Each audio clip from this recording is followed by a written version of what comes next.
Hola a todos. En este video, mi equipo y yo vamos a hablarles acerca del tema de perfiladores. Como parte de mi equipo están mis compañeros Isaac, Alberto, Armando y yo, Eduardo. Primero, para empezar a hablar acerca de este tema, vamos a darles una pequeña introducción. El perfilado es la acción de recopilar información acerca del comportamiento de un programa, con especial énfasis en el uso de los recursos de nuestras computadoras. Esto se debe a que el recurso que más nos importa a la hora de realizar soluciones computacionales de alto rendimiento es el tiempo de ejecución. El objetivo de este proceso es analizar y encontrar cuellos de botella, mejor conocidos como hotspots, así como mejorar la velocidad con la que se desarrolla nuestro programa, mediante la búsqueda de la mejor estructura del programa. Los perfiladores son usados por los desarrolladores como una herramienta auxiliar para identificar problemas de rendimiento en sus desarrollos, sin la necesidad de modificar su código. Estos pueden responder a preguntas del tipo: ¿cuántas veces es usada una función dentro de mi código? O ¿cuánto tarda cada función en ser completada? Los perfiladores también pueden localizar eventos como asignaciones de memoria o recolectores de basura. Los perfiladores pueden identificar cada línea de código a un tiempo en ejecución. Sin embargo, la mayoría de los desarrolladores buscan resolver problemas de CPU y memoria. Por eso es una herramienta que se usa en casos específicos, ya que además, a la hora de perfilar el programa, esto hace que se ejecute mucho más lento y así permite identificar los cuellos de botella. Se podría pensar que los conceptos de debugging y tracing son similares o lo mismo que el perfilado, pero la principal diferencia entre ellos radica en lo que cada uno intenta encontrar durante la ejecución del programa. En el caso del debugging, lo que intentamos encontrar son errores y su causa. El método de debugging permite que durante la ejecución se pause el programa y seamos capaces de modificar y examinar variables. Esto sin terminar la ejecución del programa en ningún momento. Esto es útil para poder probar nuevos parámetros en el código y así explorar soluciones de manera fácil. En el caso del perfilado, lo que se va haciendo es interrumpir de manera repetida el programa, mientras se va corriendo con un intervalo de milisegundos entre estas interrupciones. El propósito de llevar a cabo estas interrupciones es para tomar muestras de cada hilo que se esté corriendo y así examinar el stack para descubrir qué funciones se están corriendo. Una vez que se van tomando estas muestras, se agregan a un reporte o se convierten en un grafo. Y finalmente, el tracing, a diferencia del perfilado, no opera a partir de la toma de muestras, sino que es un reporte de eventos del programa. Este reporte o rastro va a mostrar de manera detallada las funciones de llamada y regreso, además de la ejecución de otras sentencias. Debido a que un rastro es un reporte detallado con marcas de tiempo, es posible que hagamos uso de uno para construir un perfil, aunque esto no aplica al revés. Esto sucede por la falta de información que un perfil no contiene, pero que un rastro sí. A pesar de que el perfilamiento suena como algo complicado de desarrollar, para un programador se han creado varias herramientas que son capaces de darle al usuario la información que requiere para llegar a las conclusiones de optimización. Entre ellas podemos encontrar gproof, perf y otool, siendo el caso de esta última solamente disponible en Mac. Estas herramientas permiten observar de una manera organizada lo que se lleva a cabo a nivel de memoria durante la ejecución de los programas que queramos analizar. Por ejemplo, en la captura anterior pudimos observar un ejemplo del perfilamiento con la herramienta otool. Finalmente, hay que mencionar que la relación existente entre el perfilamiento y los sistemas distribuidos tiene que ver con la relación que se tiene con tecnologías nuevas, tales como microservicios, y su necesidad de optimizar la forma en cómo se llevan a cabo las consultas a servicios de un sistema mayor, que necesitarán que cada una de sus funciones se lleve a cabo de forma en que se ocupe la menor cantidad de recursos. En la siguiente sección hablaremos de todo el desarrollo de este tema. En la actualidad es común ver en este tipo de perfilados dos tecnologías. En primera tenemos la instrumentación de código y en segunda tenemos el muestreo. La instrumentación se basa en dejar que el compilador modifique cada llamada a una función, insertando en ella algunas líneas de código. Estas líneas de código se encargan de registrar a la llamada, de registrar al autor de la llamada y de registrar el tiempo que se requirió para hacer dicha llamada. Además de esto, es importante mencionar que esta técnica viene de la mano con una sobrecarga significativa de trabajo, y dicha sobrecarga puede afectar de forma negativa a nuestros códigos. En específico, a los códigos que tengan una alta cantidad de funciones, pero que dichas funciones tengan tiempos de ejecución muy cortos. También es importante remarcar que este tipo de tecnología se encuentra limitada únicamente a funciones o a bloques simples de código. Esto con fin de mantener un rendimiento sano.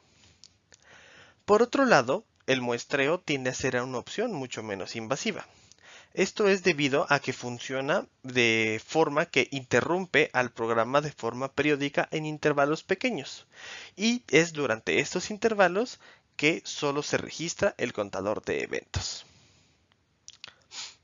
Aunque estos procesos sean estadísticos por naturaleza, es importante de notar que a medida que la ejecución de nuestro código se prolongue, los resultados obtenidos serán mucho más precisos. Una de las herramientas de perfilado más utilizadas para el perfilado de funciones es gproof. Este utiliza la instrumentación de código y el muestreo por igual para recoger lo que se conoce como un perfil funcional plano, así como un perfil de llamadas, también llamado gráfico de mariposa o butterfly graph en inglés. Para poder perfilar con gproof es necesario primero compilar nuestro código con instrucciones específicas. Por ejemplo, el compilador GCC tiene una bandera específica que es "-pg". Una vez compilado, es necesario también ejecutar al menos una vez nuestro programa. Todo este proceso nos generará un archivo ilegible para nosotros con el nombre gmon.out. Este archivo será el interpretado por gproof y el que nos dará nuestro perfil plano. El perfil plano obtenido nos da información acerca de los tiempos de ejecución de todas las funciones y la frecuencia con la que son llamadas. Abajo tenemos una tabla de lo que nos da gproof después de haber hecho todo este proceso, y en la siguiente diapositiva será explicada cada una de las columnas de información. De la tabla de la diapositiva anterior obtenemos estas columnas, donde %time, que es la primera columna, nos habla del porcentaje de tiempo total de ejecución usado exclusivamente por una función. También nos dice que este valor no contempla ninguna de las llamadas a la función. La segunda columna, llamada Accumulative Seconds, nos habla del valor acumulado de los tiempos exclusivos de ejecución de todas las funciones. La tercera columna, llamada Self Seconds, nos habla del número de segundos usados exclusivamente por una función.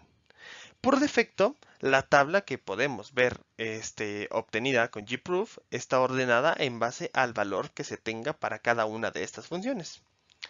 La cuarta columna, llamada calls, nos dice la cantidad de veces que una función fue llamada. La quinta columna, llamada self milliseconds per call, nos da el valor promedio de milisegundos por llamada que fueron usados por una función exclusivamente. Y la última columna, llamada total milliseconds per call, nos da el valor promedio de milisegundos por llamada que fueron usados por una función, incluyendo sus llamadas. Aunque un perfil plano ya nos brinda una buena cantidad de información valiosa de nuestro programa, es importante notar que no nos indica cómo la contribución al tiempo de ejecución de una determinada función se compone de varias llamadas diferentes. Todos estos datos nos los proporciona el otro gráfico que nos da gproof, el llamado gráfico de mariposas o perfil de llamadas. Abajo podemos ver dicho gráfico y será explicado en la siguiente diapositiva. De la tabla anterior podemos obtener estas 4 columnas que pasaremos a explicar en profundidad. La primera columna tiene nombre %time y nos dice el porcentaje de tiempo total de ejecución usado exclusivamente por una función. Esto incluyendo sus llamadas. Sabemos que este valor debe ser idéntico al producto del número de llamadas por el tiempo por llamada de nuestro perfil plano. En segunda columna tenemos a la variable llamada self.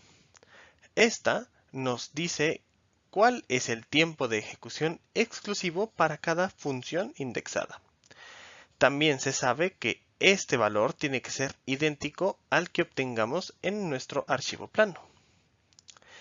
El tercer componente o la tercera columna se llama children y esta nos dice cuál es el tiempo de ejecución inclusivo para cada función indexada menos el exclusivo, es decir, la contribución de todas sus llamadas al tiempo inclusivo.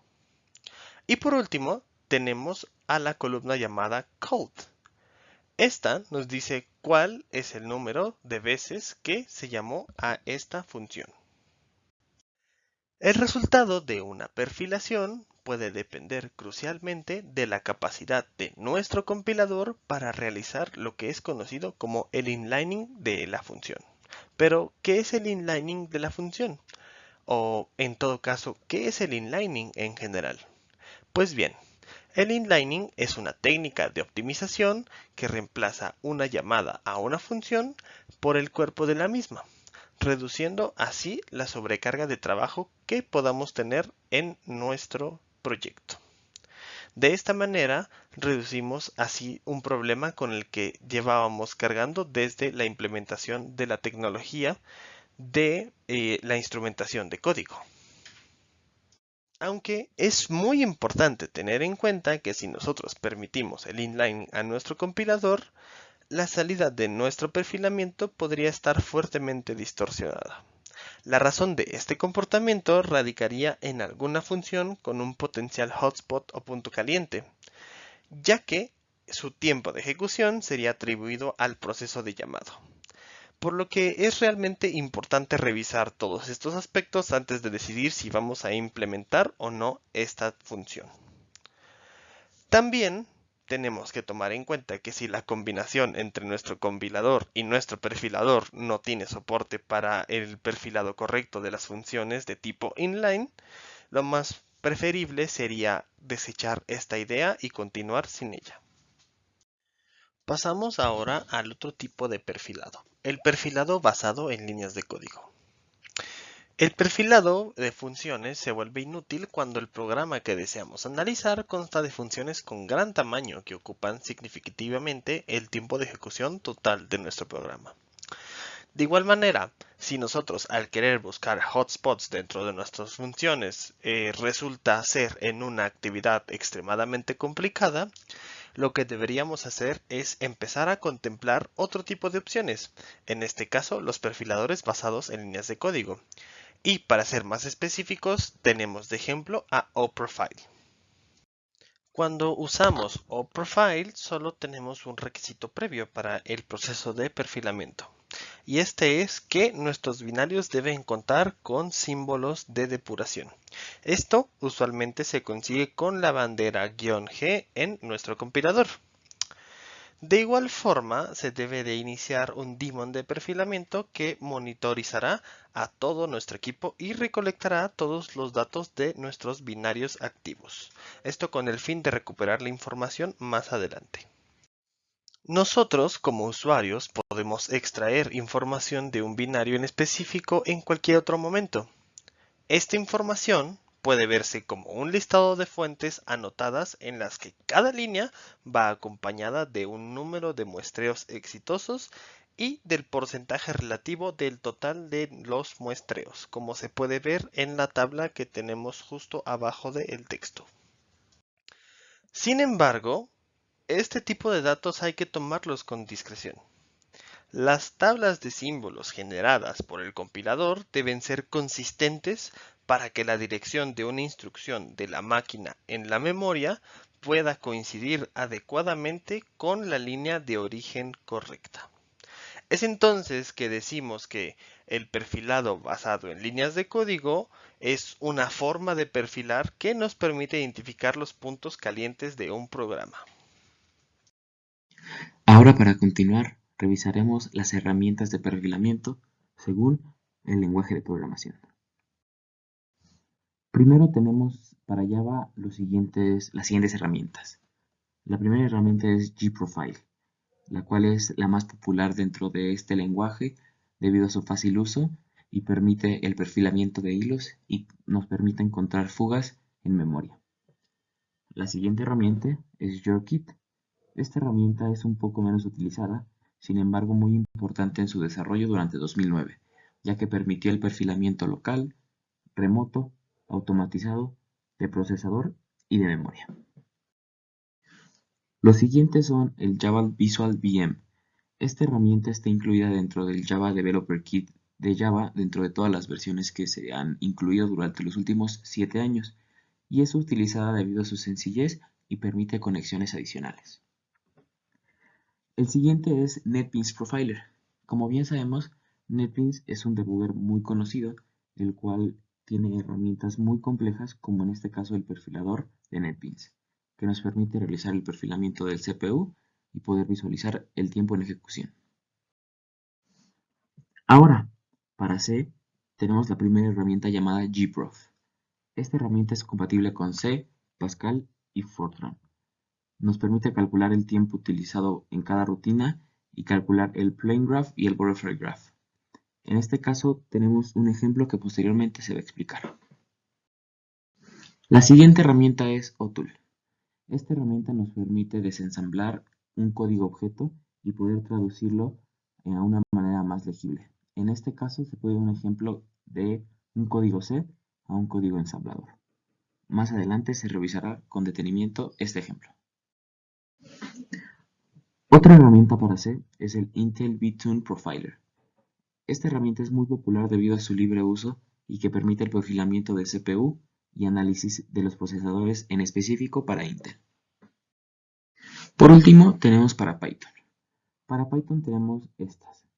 La primera es cprofile, que viene incluida en la biblioteca estándar de Python y nos genera un plane graph de manera muy visual que nos permite identificar las llamadas que estén tomando más tiempo de ejecución. La siguiente, Function Trace. Esta herramienta genera los datos del plane graph y lo guarda en un JSON. Esto nos permite interpretarlo con otras herramientas o hasta interpretarlo con un lenguaje de programación como puede ser Node con JavaScript. La última herramienta que tenemos para Python y es la más utilizada es PyInstrument. Es muy similar a cprofile, pero la manera en que realiza el análisis del perfilamiento es un poco diferente, ya que revisará la pila de las funciones cada milisegundo. De esta manera es más fácil identificar qué funciones tomarán más tiempo de ejecución y nos permite generar reportes más concisos y fáciles de leer. El primer ejemplo planteado para poder explicar este tema es enseñar dos herramientas que nos sirven para perfilación. En este caso, el primer ejemplo es la herramienta OTool, la cual nos va a permitir cambiar el código objeto de cualquier programa a un código ensamblador y poder observar cómo es que se está ejecutando en memoria. Tenemos un programa muy sencillo que nos hace la sucesión de Fibonacci hasta el 255. Este es un programa muy sencillo que se cicla infinitamente y mediante el comando OTool -tb podemos descomponer esto en su código ensamblador. Como podemos ver, se tienen dos partes en esta perfilación. La parte de Start, que nos permite observar cómo es que se prepara el ambiente para poder trabajar con el lenguaje C, y la parte de Main, la cual nos permite observar cómo es que se ejecuta el programa en la computadora. Para efectos prácticos vamos a enseñar solo la parte del main, ya que es la parte que nos interesa. Como podemos observar, tenemos aquí tres instrucciones que, al igual que la anterior, son configuración de registros para poder preparar el ambiente y poder utilizar el programa de manera correcta. Posteriormente tenemos la primera instrucción que nos representa la asignación de X. En este caso podemos ver que el número 0 se está guardando en el espacio de memoria número -8.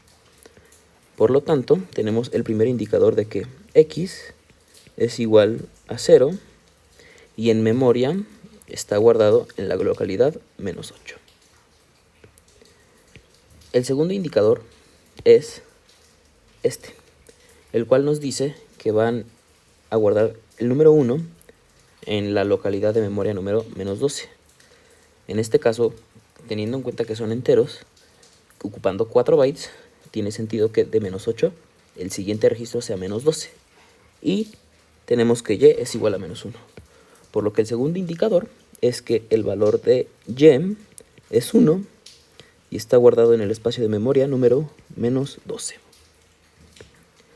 Posteriormente tenemos la instrucción move L-8, la cual nos va a permitir imprimir en memoria, en el printf, el valor de X, ya que ese es el que se va a estar imprimiendo en cada ciclo de repetición. Después tenemos esas instrucciones que básicamente lo que hacen es configurar el print para poder desplegarlo en pantalla. Y la última llamada callQ llama a una localidad en memoria. Esta localidad representa el espacio en donde se encuentra la instrucción printf dentro de la biblioteca estándar stdio. El siguiente paso del programa es la suma de X más Y y su configuración en Z. Para eso tenemos esta instrucción, la cual la localidad -8, que es X, la va a mover a este registro. Posteriormente, la localidad -12, que representa Y, la mueve a este otro registro.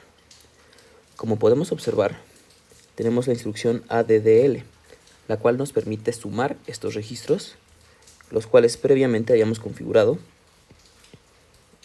para poder hacer la suma. Como se puede observar, se sigue al pie de la letra el ejercicio y tiene coherencia con lo que nos está devolviendo OTool.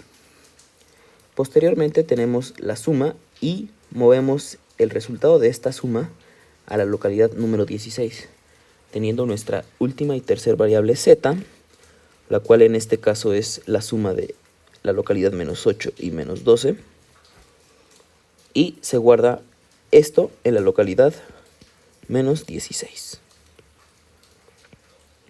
Por último, tenemos las instrucciones de reasignación.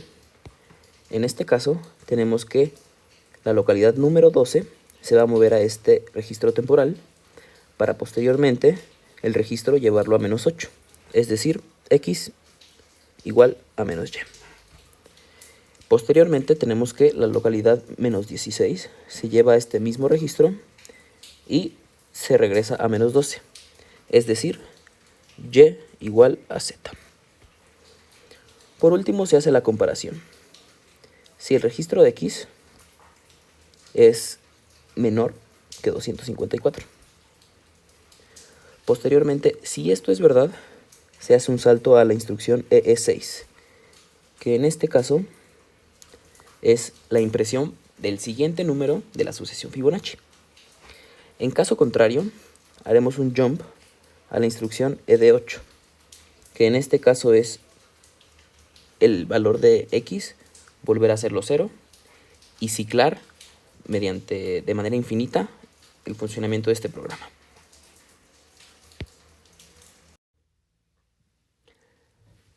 La siguiente herramienta a explicar y demostrar su funcionamiento es la herramienta gprof.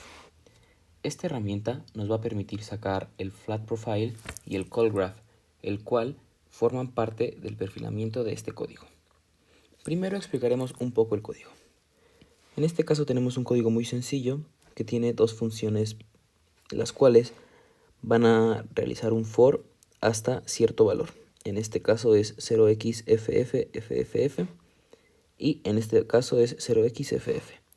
Sin embargo, esta propia función va a llamar a la función 2, por lo tanto, esta función está anidada. Y como podemos observar en el main, llamamos a la función 1, que indirectamente llama a 2, y posteriormente llamamos a la función 2 de manera independiente, por lo que gprofile nos deberá de generar un reporte completo de estas dos funciones. El primer paso para poder utilizar gproof es compilar el código. Para compilar el código utilizaremos el siguiente comando. Las banderas indicadas nos permitirán que GCC genere un archivo llamado gmon.out. Este archivo contiene todos los datos del perfilamiento de manera cruda, para que gprof pueda interpretarlos y generar el reporte que posteriormente nos servirá a nosotros como usuarios para poder identificar y ver desglosada por función el tiempo y las llamadas en relación con el tiempo tardado acumulado. Para posteriormente poder utilizar y ver este reporte, tendremos que ejecutar el siguiente comando. Esto se hará después de ejecutar el código, ya que si no se ejecuta el código, nunca tendremos el archivo gmon.out. Ejecutando este código, podremos ver que se genera el reporte completo del perfilamiento. Primero, tenemos el flat profile, que como comenté, nos desglosa por función el tiempo y las llamadas. En este caso podemos ver de mayor a menor las funciones que más tiempo utilizaron. En este caso tenemos que la función 2 fue la que más tiempo estuvo en ejecución. Como se puede ver, se tienen los segundos acumulados, cuántos segundos tardó cada función y cuántas veces fue llamada esta función. Recordemos que la función 1 llama a la función 2 de manera indirecta. Entonces, por eso es que tenemos que la función 2 es la que más veces se llama y en un tiempo total acumulado es la que más ocupa. Sin embargo, la función 1 es la que más tiempo ocupa debido a que llama indirectamente a la función 2. Posteriormente, tenemos el call graph o igual llamado butterfly graph. En este caso, cada columna de nuestra tabla contiene información muy valiosa, por ejemplo, el porcentaje del tiempo total de ejecución usado, el tiempo de ejecución exclusivo para cada función, el tiempo de ejecución inclusivo para cada función indexada, es decir, la contribución de todas las llamadas al tiempo inclusivo, cuántas veces fue llamada la función y el nombre de cada función. En este caso podemos ver la función main es la principal, ya que va a llamar a las demás funciones. Tenemos a la función 1, que va a llamar a la función 2 de manera indirecta. En este caso podemos igual ver cómo es que se llaman de manera independiente las funciones y las veces que fueron llamadas en ejecución. Ahora les hablaremos acerca de la relación con los sistemas distribuidos.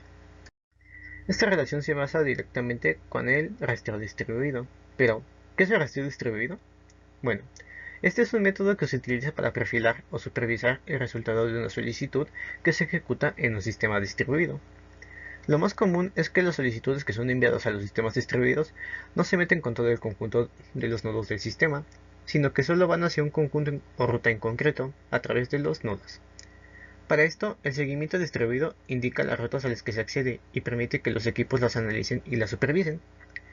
El rastreo distribuido se instala en cada nodo del sistema, esto para permitir que los equipos pidan información acerca de los nodos, como su estado y rendimiento en base a la solicitud enviada.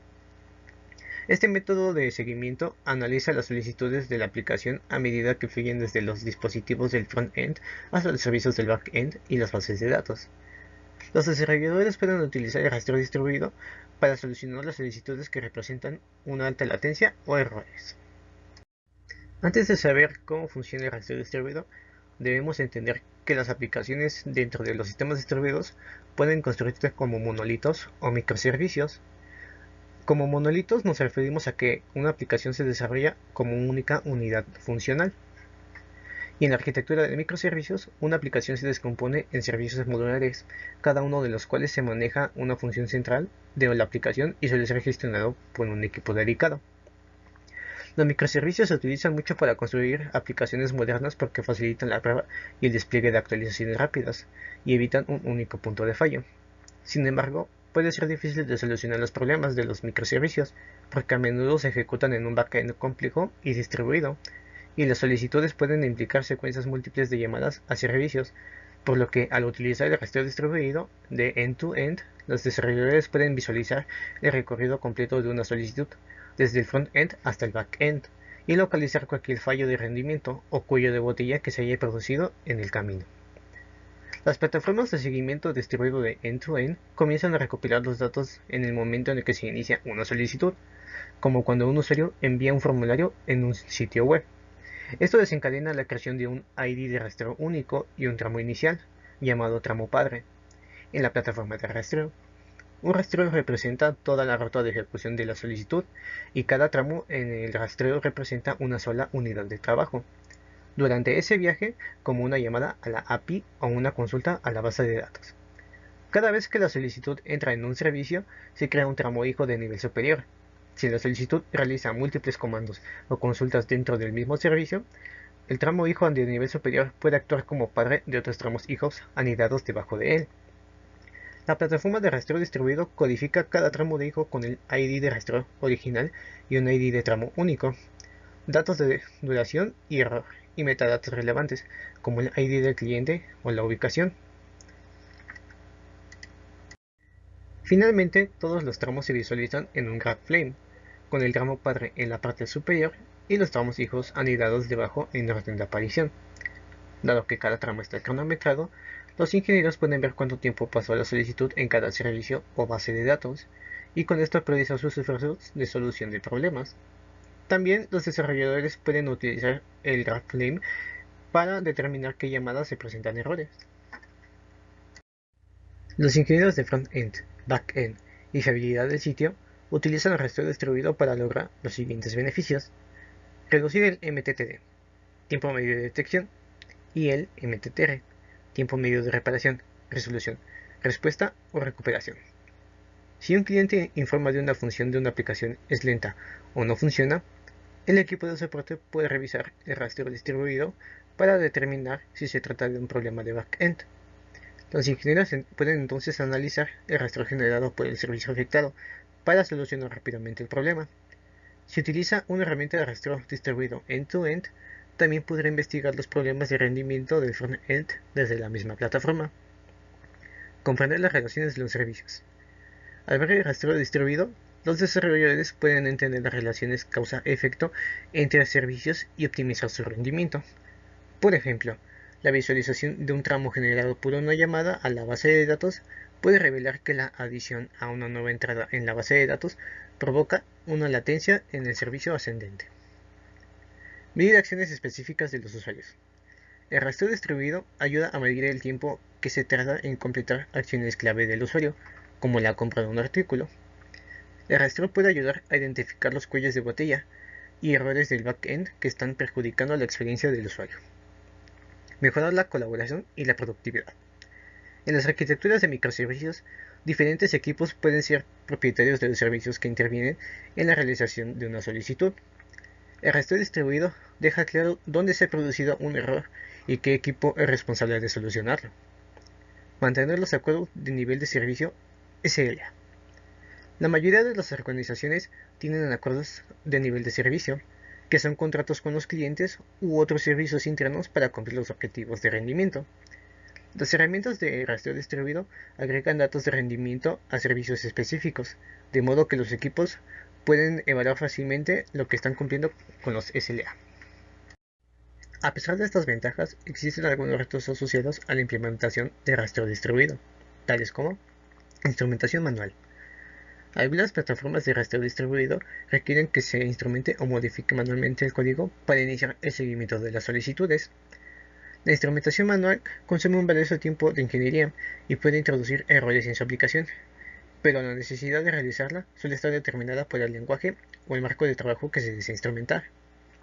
La estandarización de las partes de su código a instrumentar también pueden hacer que se pierdan los rastreos. Muestreo basado en el cabezal. Las plataformas de rastreo tradicionales tienden a muestrar aleatoriamente el rastreo junto cuando se comienza cada solicitud. Este enfoque hace que se pierdan los rastros o que sean incompletos. Por esto, las empresas no siempre pueden capturar los rastreos que son más relevantes para ellas, como las transacciones de alto valor o las solicitudes de los clientes empresariales. Por el contrario, hay algunas plataformas modernas que pueden ingerir todos sus rastros y basarse en las decisiones de la cola, lo que le permite capturar rastreos completos que están etiquetados con atributos relevantes para el negocio, como el ID del cliente o la región. Cobertura solo para el backend. A menos que se utilice una plataforma de rastreo distribuido end-to-end, se genera un ID de rastreo para una solicitud solo cuando llega al primer servicio de backend. Esto no tendrá visibilidad en la sesión del usuario correspondiente en el frontend, y esto hace que sea más difícil determinar la causa raíz de una solicitud problemática y si un equipo del frontend o del backend debe solucionar el problema. Las herramientas modernas de rastreo distribuido suelen soportar tres fases de rastreo de peticiones. Instrumentación. En primer lugar, se modifica el código para que las peticiones puedan ser registradas a medida que se pasan por la pila. Las herramientas modernas de rastreo suelen admitir la instrumentación en varios lenguajes y marcos de trabajo, y también pueden ofrecer la instrumentación automática, que no requiere que se modifique manualmente el código. Recogida de datos.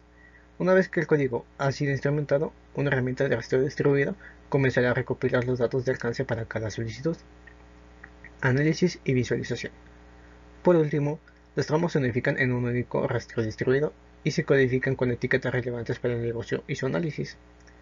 Dependiendo de las herramientas de rastreo distribuido que se esté utilizando, los rastreos pueden verse a través de un graph-flame u otro tipo de diagrama. Una de las herramientas es OpenTelemetry. Esta es una plataforma de código abierto estándar del sector para la instrumentación y recopilación de datos. Ofrece bibliotecas de autoinstrumentación y APIs neutrales para que los proveedores puedan rastrear la ruta y la duración de las solicitudes end-to-end. Sin embargo, OpenTelemetry no cuenta con ninguna herramienta de análisis o visualización incorporada. También se encuentra Psychedelic, que son herramientas de código abierto con interfaces de usuario que visualizan los rastreos distribuidos, pero su principal limitación es el muestreo. Dado que solo muestran los rastreos, es posible que se pierdan los problemas que afectan a los usuarios. También se encuentra Datadog, que ofrece una completa monitorización de rendimiento de las aplicaciones, APM, y rastreo distribuido para las organizaciones que operan a cualquier escala. Se pueden utilizar bibliotecas de autoinstrumentación de Datadog para recopilar el rendimiento de los datos e integrar a Datadog con herramientas de instrumentación y rastreo de código abierto. También esto ingiere el 100% de rastreo y proporciona los datos contextuales para una rápida resolución de problemas. Tracing Without Limits es una plataforma unificada de Datadog. Permite ingerir el 100% de los rastreos sin ningún tipo de muestreo, buscarlas y analizarlas en tiempo real, y utilizar un filtro de retención basado en la interfaz de usuario para conservar todos sus rastreos críticos para el negocio mientras se controlan los costos. Esto está basado en las decisiones de cola, que garantizan una visibilidad continua de los rastreos que muestran errores y latencia. Y con la plataforma unificada de Datadog pueden correlacionar fácilmente los rastros con los registros, las métricas de infraestructura, los perfiles de código y otros datos de telemetría que pueden resolver rápidamente los problemas sin necesidad de cambiar de contexto. Ahora, como conclusión a nuestro trabajo, debemos de decir que la tecnología ha avanzado de manera tan rápida y extensa que nos ha obligado a tener dentro de nuestras herramientas una que nos permita ver tiempos y consumos en nuestros programas para así seguir optimizando los recursos con los que contamos para poder desarrollar nuestros proyectos en todo tipo de áreas, desde la educativa hasta la empresarial. Con esto surgiendo nuevas tecnologías que necesitan de estos análisis para que puedan funcionar de manera óptima, poniendo como ejemplo los microservicios y la necesidad de comunicación que tienen con la tarea mayor que están llevando a cabo. Con los perfiladores podemos optimizar por completo estas tareas y proveerles de la velocidad que necesitan para llevar correctamente su trabajo. Con el desarrollo de este video e investigación, se busca explicar de la manera más concisa la forma en que se lleva a cabo un perfilamiento, así como las diferencias que puede presentar con otras herramientas similares, pero con propósitos diferentes, además de mostrar las distintas herramientas que se pueden encontrar para llevar a cabo esta tarea, teniendo bastantes opciones para llevar a cabo un perfilamiento independientemente de la plataforma en la que se desee trabajar. La importancia de conocer sobre estas herramientas principalmente es para aquellos que quieren desarrollarse en campos que necesiten del uso de recursos de manera eficiente. Un análisis adecuado puede ayudar a reducir el tiempo considerablemente de una tarea, que después puede convertirse en un ahorro de recursos significativo. Es una tarea importante llevar a cabo un perfilamiento correcto y una actividad que puede tomarse en cuenta al momento de desarrollar algún programa que necesite del uso de todos los recursos que se le proveen y que no busque desperdiciarlos. Y con esto vendríamos terminando este video. Esperemos que haya sido algo nuevo y que les permita crecer a futuro.